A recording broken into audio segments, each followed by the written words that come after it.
La ciguapa, mito o resistencia indígena. Desde hace siglos, en lo más profundo y brumoso de la cordillera central dominicana, los cazadores y monteros cuentan algo que les pone los pelos de punta. Resulta que en esas selvas de altura, donde la humedad lo empapa todo y borra cualquier camino, de repente aparecen huellas. Huellas humanas, frescas, clarísimas. Y los hombres las siguen. Las siguen kilómetros enteros, metiéndose entre pinares espesos y helechos enormes, convencidos de que al final van a encontrar a quien las dejó. Pero la historia siempre termina igual, y siempre termina mal. Las huellas se cortan de golpe al borde de un precipicio imposible, se pierden sobre roca viva, o, y esto es lo que más eriza la piel, vuelven en un círculo perfecto al mismo punto donde empezó todo. Están siguiendo el rastro de la ciguapa. De este ser se habla desde las crónicas más viejas de la isla. Una criatura esquiva, imposible de atrapar, cuyo cuerpo desafía las leyes de la naturaleza. La leyenda, que ha pasado de boca en boca desde los tiempos de la colonia, dice que tiene los pies al revés, los talones apuntan hacia adelante y los dedos hacia atrás. Para la gente del campo, eso no es una simple deformidad. Es la marca de algo que no pertenece del todo a este mundo. La mitología dominicana nos pinta un retrato fascinante, lleno de contradicciones, donde lo hermoso y lo terrorífico van de la mano. La ciguapa se describe como una mujer de belleza increíble, de piel canela o cobriza, con una agilidad de gata montés que le permite moverse por los riscos más peligrosos de la cordillera como si nada. Pero lo que todo el mundo recuerda, lo que verdaderamente perturba, son los pies, vueltos hacia atrás, con los talones donde deberían estar los dedos. Ese detalle no solo sirve para perder a quien la persigue. Define lo que ella es, un ser que siempre parece acercarse cuando en realidad se aleja. Y hay algo más, la ciguapa no habla. No usa palabras. Lo que sale de ella es un silbido agudo, penetrante, que se confunde fácilmente con el viento colándose entre los pinos o con el grito de algún pájaro nocturno. Ese silencio refuerza todo lo salvaje y misterioso que la rodea. Pero su arma verdadera, la más peligrosa, son los ojos. En el campo se usa una palabra para lo que hace, ciguapear. Es como una hipnosis, un embrujo. Si la miras a los ojos, pierdes la voluntad. Quedas atrapado, flotando en un limbo del que muy pocos regresan enteros. Las crónicas viejas y los relatos de los monteros coinciden en algo que da tristeza. Estas criaturas cargan con una melancolía honda, antigua, que parece venir de muy lejos. Hay una creencia firme de que la ciguapa no puede vivir fuera de su mundo salvaje. Si alguien la captura, si intentan encerrarla entre paredes, domesticarla, civilizarla, se muere en cuestión de días. Pero no se muere de enfermedad. Se muere de pena. De adentro hacia afuera. Como si algo esencial se le apagara. Un ser indomable que, en su orgullo y su soledad, prefiere morirse callada antes que vivir encadenada. Es la imagen más pura de una libertad que no acepta dueños ni testigos. La ciguapa es figura del mito o de la resistencia indígena. Si uno mira a la ciguapa con ojos de estratega militar, de comando experto en selva y montaña, no necesitamos una lupa para hacernos una pregunta válida. ¿Y si esas huellas invertidas no son cosa de magia? ¿Y si lo que estamos viendo son los restos de una guerra de resistencia que nadie dio por terminada, una táctica de supervivencia tan brillante que con el tiempo dejó de ser estrategia y se convirtió en leyenda?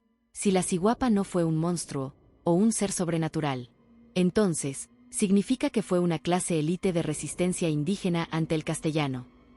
El engaño de los pies, contra inteligencia pura.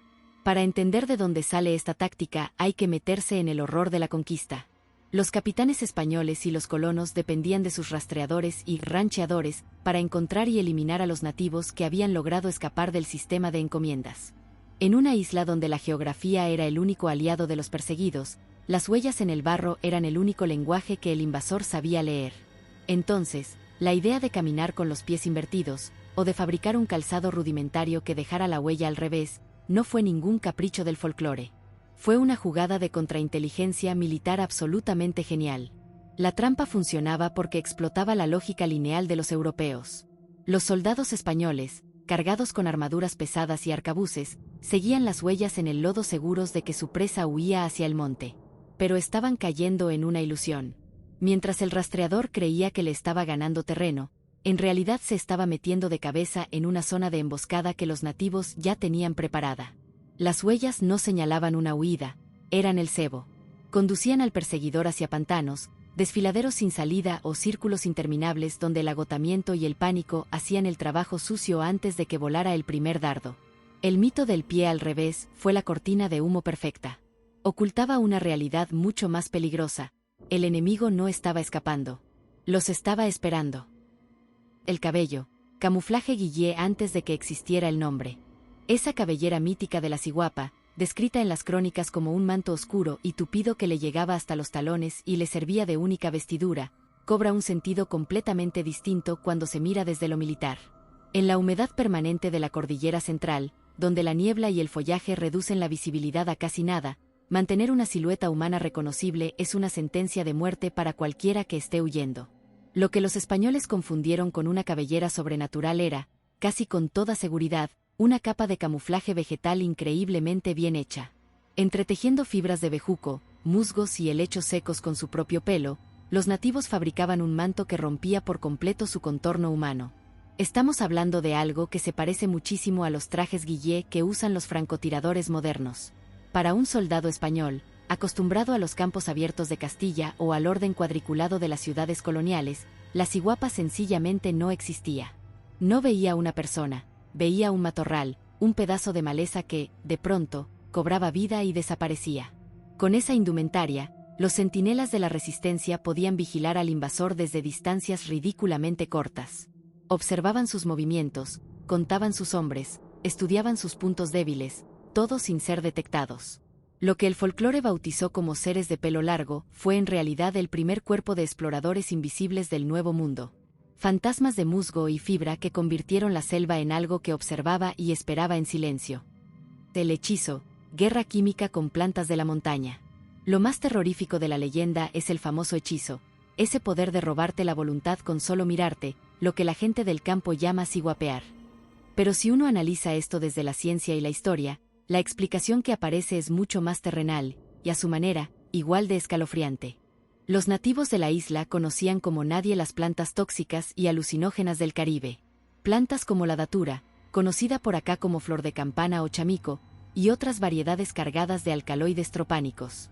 Lo que los españoles describieron como una mirada mágica que robaba el alma era, casi seguro, el efecto de una exposición controlada a estas sustancias. Los guerreros de la resistencia podían impregnar dardos, espinas o incluso los alrededores de sus puestos de vigilancia con extractos de estas plantas.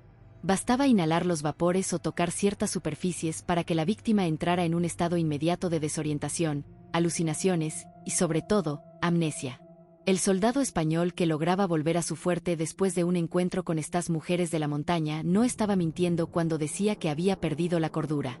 Era la víctima de lo que podríamos llamar la primera guerra química del continente. En medio del delirio, su mente intentaba darle forma a lo que había vivido, y transformaba el recuerdo de una guerrera oculta en la imagen de un espíritu hipnótico. El hechizo de la ciguapa no era magia. Era una táctica sofisticada de incapacitación que le borraba el juicio al invasor antes de que pudiera entender quién lo estaba atacando.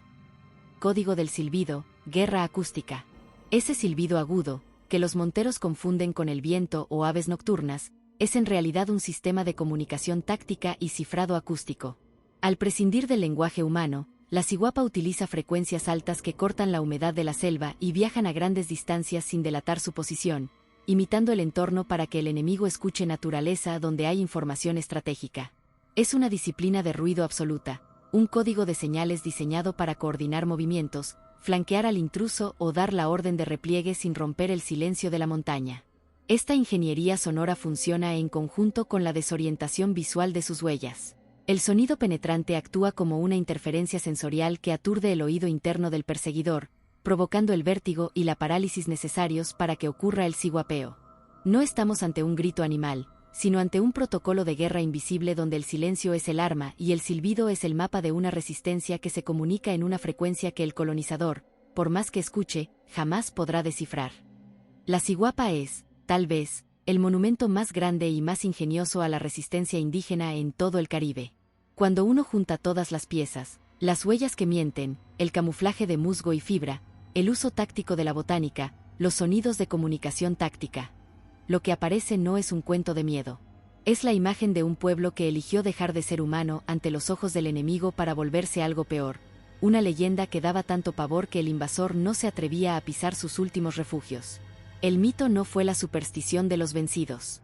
Fue el escudo de los que se negaron a ser encontrados. Esta lectura le da un peso nuevo a esa tristeza que siempre se le atribuyó a la ciguapa, a esa muerte inevitable en cautiverio. No morían porque fueran frágiles. Morían porque eran inquebrantables. Preferían el silencio total de la muerte antes que soltar una sola palabra que pusiera en peligro a los suyos. Se convirtieron en monstruos para el resto del mundo con tal de seguir siendo libres en la oscuridad. Hoy, cuando un viejo en la montaña te advierte sobre un silbido extraño o una sombra que se funde con el follaje, no te está hablando de un fantasma.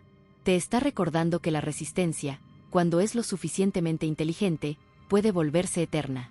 Y la próxima vez que camines por la cordillera central y sientas que algo te observa desde la espesura, no busques una criatura de cuento. Respeta el silencio de la montaña. Porque quizás, en algún rincón donde el mapa ya no llega, las sombras de la cordillera siguen ahí, caminando dejando huellas hacia atrás, asegurándose de que el resto del mundo nunca logre dar con el camino a casa.